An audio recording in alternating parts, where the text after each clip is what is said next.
Open your cerebral cortex and shift your lobes into upper beta phase because you are going to have Bitcoin knowledge transmitted directly into your vestibulocochlear.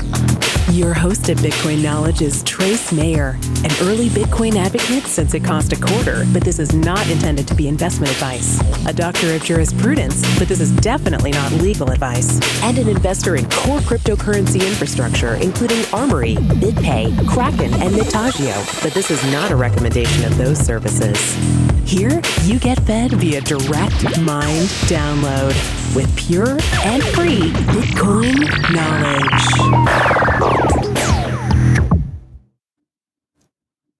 Well, this is Trace Mayer from the Bitcoin Knowledge Podcast, and I have with me Chris Coney of the Cryptoverse Podcast, and he also runs Cryptoversity. And today we're going to be talking about Steem. So welcome to the podcast, Chris. Thank you, Trace. Wonderful to be here. So first, let's start. What is Steem? I'm actually pretty much a complete noob when it comes to Steem, so maybe you could explain this a little bit better to the audience.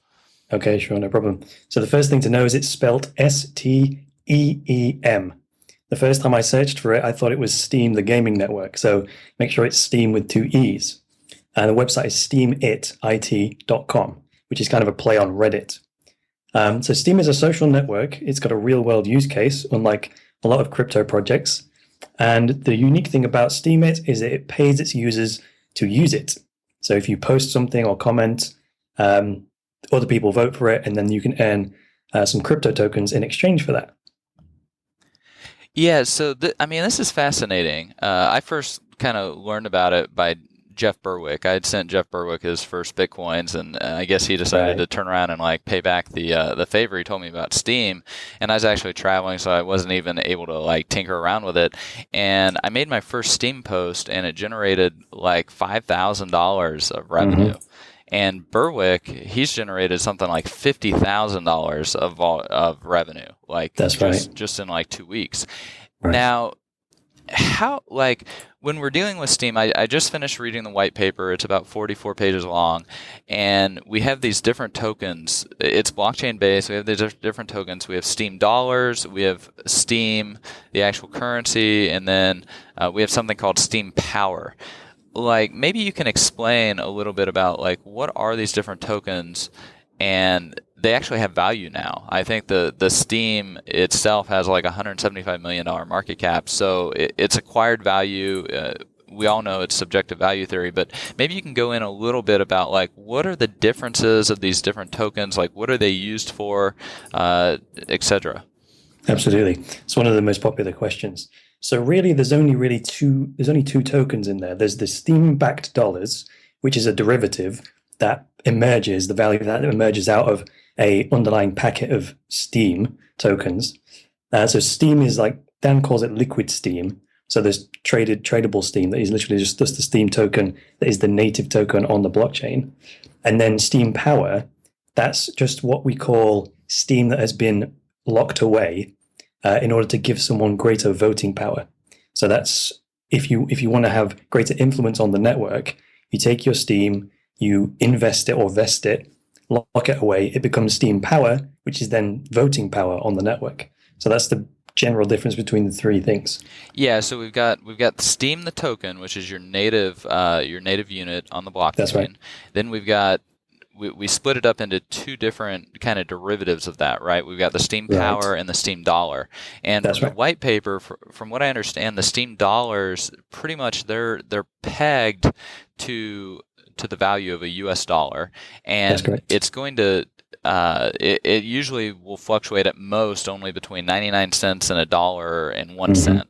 And then there's actually market makers, and I found it fascinating. The blockchain, neither the blockchain nor these market makers get any advantage on arbitraging the price because it uses a 7-day moving average in order to determine it in terms of using it as an oracle. So that gives us, and you can only have basically 5%.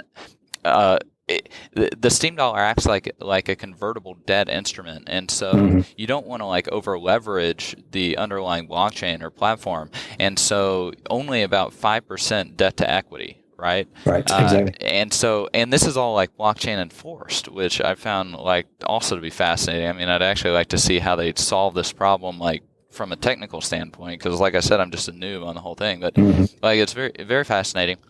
So that gives us like this stable, in terms of like price value token, which then people actually get paid out. So like when I wrote my introductory post, I earned like $5,000, right? So I'm going to get half of it paid in Steem dollars, and the other half gets paid in Steem Power. Right. Now, with the Steem Power, I found this to be fascinating also, because like you said, it gets locked up for 104 weeks, and then it gets equally unlocked on a weekly basis. And what this does is it incentivizes like a long-term investment of capital, or in other words, people holding Steem, that it gets unlocked over this 2-year period. And so then they have a financial incentive to want to make their Steem become worth more, right? Right, exactly. And now, how do they actually... Oh, and then you can also buy Steem, the native token, and send it and turn it into Steem Power, but and you convert that instantaneously, but you can't unconvert it instantaneously. It always is going to take this 104-week period, right? Exactly. Yeah, that kind of reminds me of the old 5-year savings accounts that well, I think some people do still use those, but you agree with the bank. If you lock your savings away for 5 years, they'll give you a greater interest rate. So it's similar to that. Yeah, or you, like I recently just, one of my investments, my shares were locked up for a year because we had an IPO, right? And that's very common. So like I really kind of see these Steem Power tokens are functioning more like locked up shares than necessarily like a CD, I guess, or even a bond. True. But what I find absolutely fascinating with this is the function that the Steem Power actually plays, because and I've talked about this extensively, this problem that we've got when it comes to like just the sheer amount of information that we're bombarded with in the information age. Like, how do we figure out what information we should pay attention to, who we should actually listen to, like what we should read? Like, how do we figure all this stuff out? I mean, do we listen to CNN or the New York Times? I mean, just watching how the New York Times has covered Donald Trump, it's just been abysmal. And then we have Operation Mockingbird, where the CIA like installed editors at all the major newspapers. So like the news has been totally corrupted to push a particular agenda for like 50 years. So. And then we got, new gatekeepers like Facebook, who've been censoring conservative stuff in the news feed and everything. And then Google, who's been tinkering around with the search results, being pro-Hillary, anti-Trump in the search results. So now we can't even trust like the tech giants when it comes to like the filter bubble that we all live in. I mean, if people haven't watched the Filter Bubble TED Talk, like I'd highly recommend watching that, because like we all live in this filter bubble. And at the end of the day, like what everybody's fighting over is attention, right? Like maybe you could go into that a little bit. Like what really is the value of attention, and like how it plays as a scarce resource in the information age. Absolutely. So this is one of the key questions people have about a new crypto project is, well, how does a crypto token suddenly acquire economic value? Well, Steem Power in particular derives its value from the fact that it increases the chance of you getting someone's attention. So the greater amount of Steem Power you have, the more weight your vote has, and the more power you have to increase the visibility of a given post or a given comment. So the question is, who wants people's attention? Well, there's lots of people. Anyone with a business or a mission. Charities have humanitarian missions. They need other people to be involved in them. They need their bodies or their dollars or whatever. So if you have a mission, whether it's in business or not, you need people's attention. You need to recruit people to back the cause. So beyond Steem it, that's why I think attention is a key value that can now be sort of monetized in a way, and not bought, but there's definitely influence over that, and there's a decentralized way of doing it. Yeah, I mean, there's a book called The Woofy Factor that talks about like social influence. Both Mises and Rothbard talked extensively about the role that advertising plays for the entrepreneur. I mean, it's really the oldest profession because you had to advertise the really oldest profession, right? Yes, indeed. I mean, animals have been advertising for a long time. Yes. So when we're talking about like this explosion of demand for attention, and the ability to influence it, I mean, what actually, like, how is this actually happening with Steem? I mean, and I guess before we get to that, YouTube has recently introduced a metric where they look at the number of hours or the number of days or even years that certain videos get played, and then that like actually gets turned into a measurement of quality for the search engines and stuff like that. I mean, like, how is Steem attempting to solve this problem, like this problem of attention? Yes, indeed. So you were talking about YouTube. So like when the content started to move away from web pages, which can be broken down by an algorithm and analyzed with text and semantics, well, we don't yet have technology sophisticated enough to fully understand the content of a video. So it's like, what metrics do we use? Initially, it was purely views, but that's not really a good measure of the quality of the content. So then, like you say, engagement becomes one of the key metrics. How far through the video do people watch? Where do they jump out? What's the total percentage of the video they consume? And that's the info they're going to use to decide where to rank a given video. Now, the difference with Steem, because you think like that's a computer system. So that's an objective measurement that doesn't require any human brain or consciousness to determine what is, quote, valuable. The key difference I see with Steemit is it's people with subjective value systems deciding what's valuable and what's valuable or what they believe is valuable to their peers.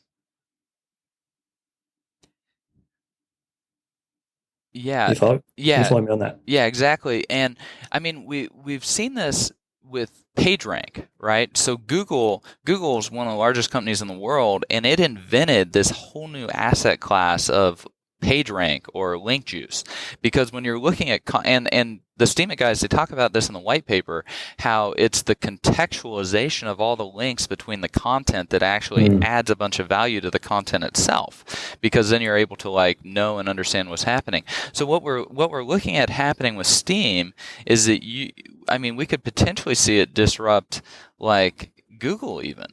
Because like Steem is creating this whole new asset class of Steem, the native token that then has an economic value that gets paid out based on how people curate and how people create and post new content, right? Those are the two primary ways that people actually earn Steem. So maybe you could go a little bit more in depth into how do people actually like post content and get paid, and also how do people curate content and get paid? Okay, two good questions. Let's go with posting your own content to begin with. So when you go to Steemit, it kind of works like WordPress.com. You can host your blog on Steemit, and it's a free to sign up, and you can post as many articles as you wish. Of course, there's a tagging system, and you can write your content in such a way that will get indexed by search engines. But earlier on, you were talking about Jeff, the Dollar Vigilante, and you might think, whoa, how come he's suddenly got like 15 grand for his first ever post? Exactly. Well, it's like, where in the world did this money come from? Because my buddy Tone Vey is like, Tone's like, oh, you got to stay away from Steemit, like it's a Ponzi scam. And I'm like, well, usually like Ponzi scams, money flows in, but it doesn't flow out. But in this case, like money's flowing out. So, exactly. I mean, it's very confusing. Very confusing. That would be to say that like an app game that gives you virtual tokens as rewards is a Ponzi scheme. It's like you never put anything in there. Catch your Charizards on Pokemon or something, right? Exactly. I think that's a Ponzi scheme. What are you going to do? Even if it folds, you're still whole legally. Well, I mean, that's the thing. It's like I'm immediately going to try and trade some of my Steem dollars or whatever they are into Bitcoin, because I actually disagreed with the Steem white paper a little bit, because I think that the Bitcoin proof of work does actually provide a value, and and like the way that Steem like does its proof of stake, I do think it'll be successful. But I still kind of like the proof of work aspect of Bitcoin in terms of the security it provides. But I mean, those are tiny details that I don't actually think like pose systemic threats to the blockchain itself. Well, Steem, it does use proof of work as well. It's a combined delegated proof of stake and proof of work. Yeah, I was a little confused when I was reading that section of the white paper, actually. I haven't fully got my head around it yet. Yeah, how exactly it functions. And I haven't gone and looked at the code or anything. I mean, I'm going to wait till it actually pays out money before I invest any more attention into figuring out how this thing works. Well, here's a little tip. Like, there's a site called steemle.com. It's steemle.com. And this is just this is tapped into the Steem API and draws all these graphs and stuff.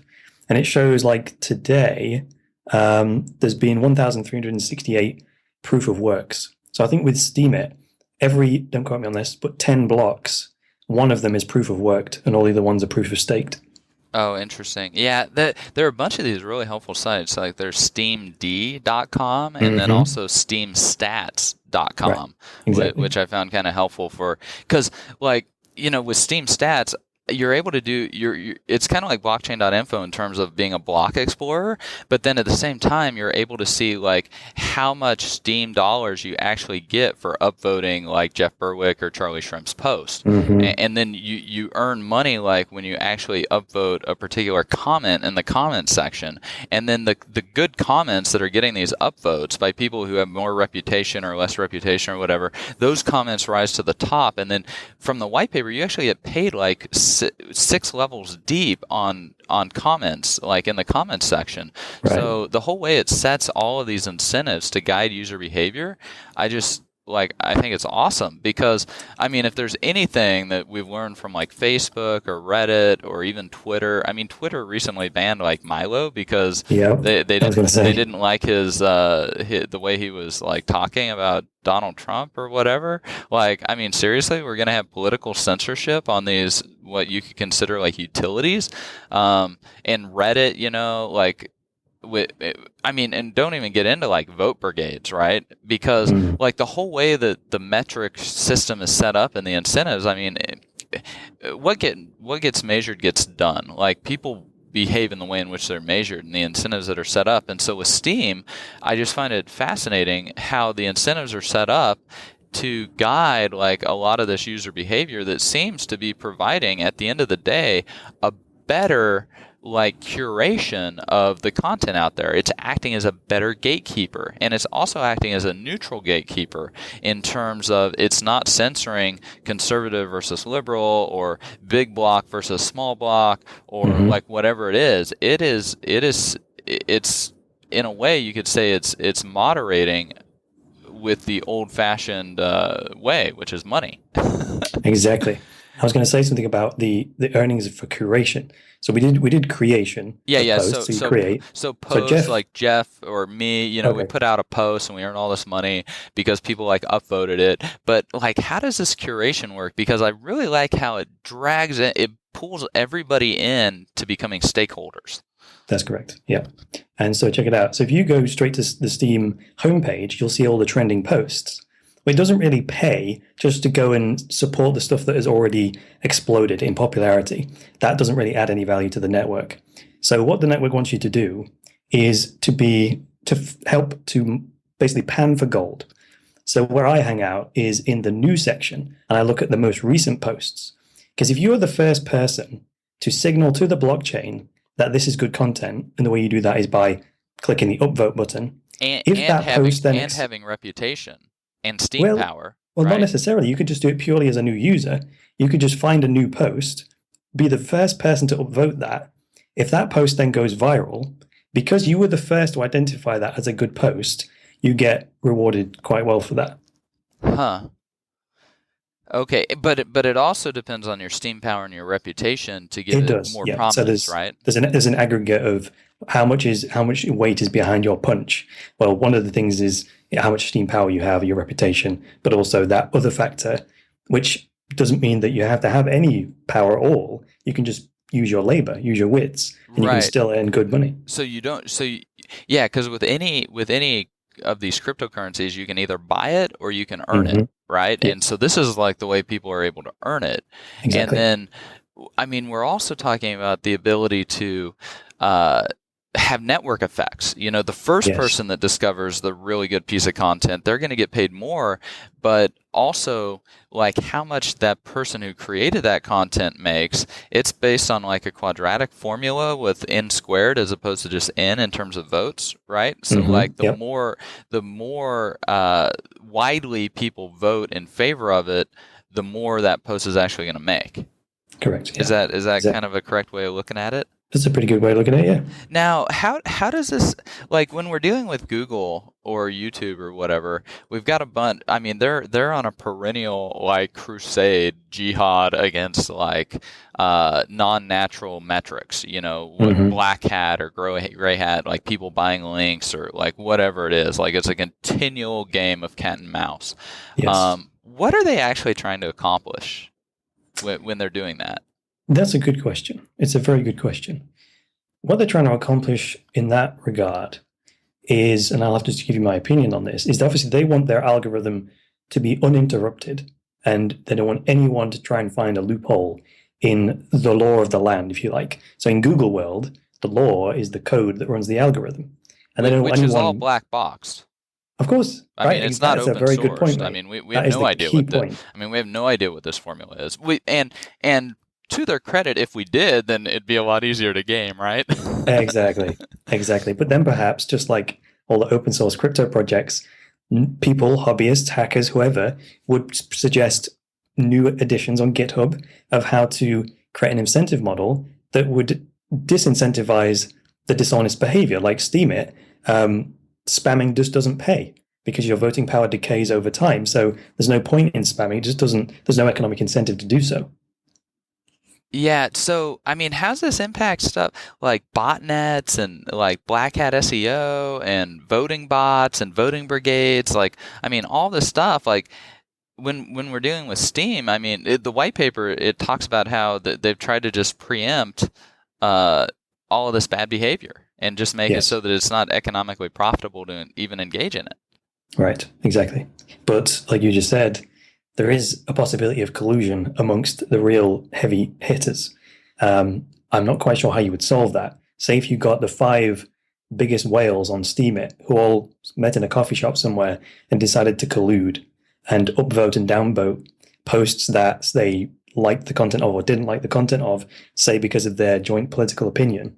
I'm not sure how the blockchain would, how you could code around that. I'm honestly not sure how you would do that. Yeah, but I mean, even if you take like the top 5 biggest whales, as it talks about in the white paper, like even the next top 20 are going to have more combined wealth than those top 5 whales, most likely. Yes, and more that's a good Steam point. power and everything. So, I mean, is it really going to be that much different than what we have today with Operation Mockingbird, where we have CNN, Fox, ABC, NBC, but at the end of the day, they're all being controlled behind the scenes by CIA in terms of what they can run and the agenda and stuff that they have to follow. And MI6, I mean, all of the press is pretty much completely corrupted in that sense. We don't really have true investigative journalism anymore.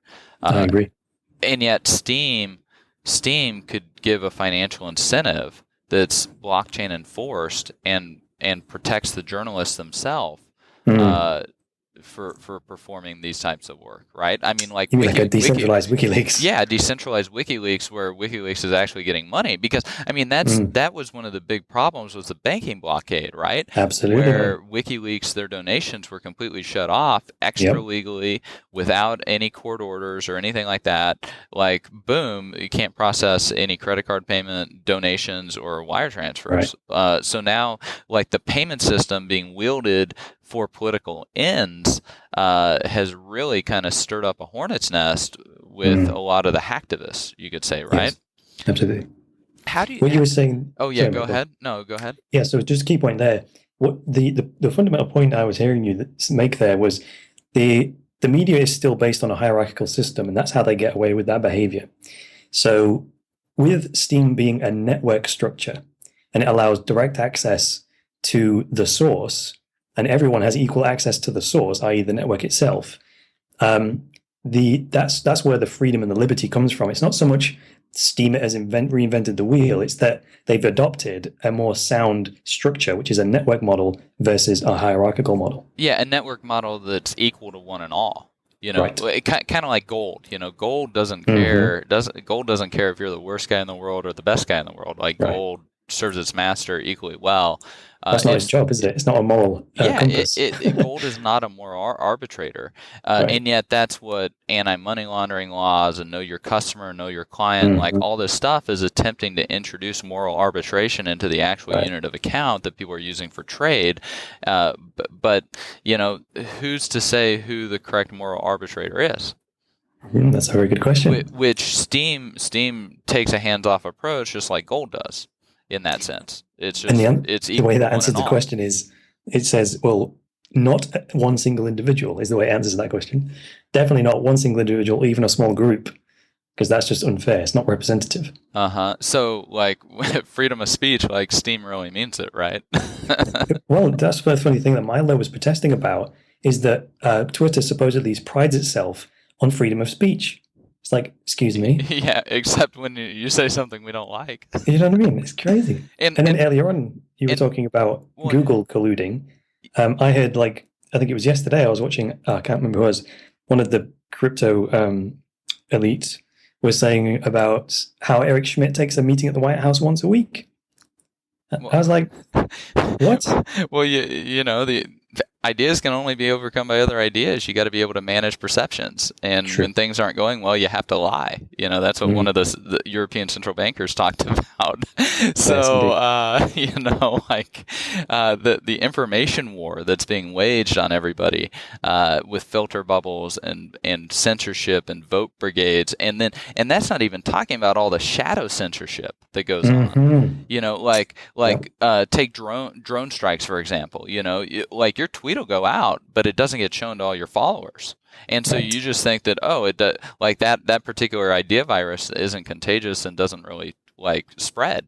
But at the end of the day, it's because it's got this massive headwind against it, and you don't even know the headwind's there. Yes, I believe that's why new social networks succeed, because when Twitter began, you saw everything. And then as filtering started to happen, like Instagram pops up with no filtering, everyone moves there. Then that starts to happen. Then everyone moves to Snapchat because they're purist when they first launch. And then when they become profit centers, that's when it goes wrong. Or when they take their investment from Incutel, right? Oh, yes, exactly. Well, it's special interests. I mean, why the whole VC model? Of course, the power centers have to get into the VCs in order to kind of act as a choke point on the new technology, deciding who wins and who loses. I mean, yeah, one of the reasons Facebook got access to the capital that they got access to was because they were willing to play ball and be the Stasi for everybody. That's interesting, isn't it? Yeah, it's very interesting how how the VC community is really just like a puppeteer for the intelligence services and agencies, and yet these new blockchain networks like Steemit, I mean, it's going to disintermediate the VCs. Yes. Couldn't it? Because you could crowdfund something on Steemit. Yeah, you can crowdfund something, anything. I mean, oh man, it's just fascinating. I being a big freedom of speech proponent, I don't think we should lock up Galileo. I like the contributions of Copernicus and Isaac Newton, and I think that having a vigorous debate is important for the spread of ideas. I agree. And yes, with that comes cat pictures and everything else. I mean, we invented the Gutenberg press. It took 10 years after that, came the romance novel, and it took 150 years to get the scientific journal. But eventually we got the scientific journal, which introduced a whole new way of arguing and getting consensus when it came to the spread of these ideas, and it led to the scientific revolution. With things like Steemit and the information age, I think we're going to see another revolution coming just in how we go about curating and arguing information. Because like YouTube comments and Reddit comments, they're just not cutting it. They're just not adding value. There are too many trolls, and in a lot of cases, these trolls are actually paid by the Department of Defense or MI6 or these other institutions or organizations that are running disinformation campaigns.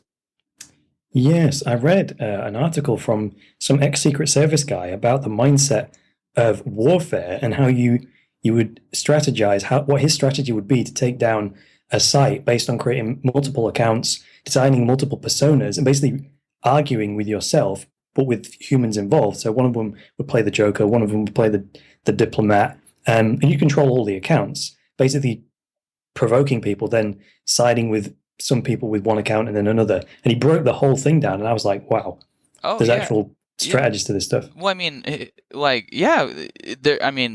Department of Defense, they were actively doing this, and Hillary Clinton just allocated $1 million in her campaign for online strategy or something like that. So, I mean, she's now hiring a bunch of probably Bernie supporters to be trolls, right? Because they're good at it. I mean, it is absolutely fascinating because Steem it can just change these economic incentives and just weed out all of this trash content.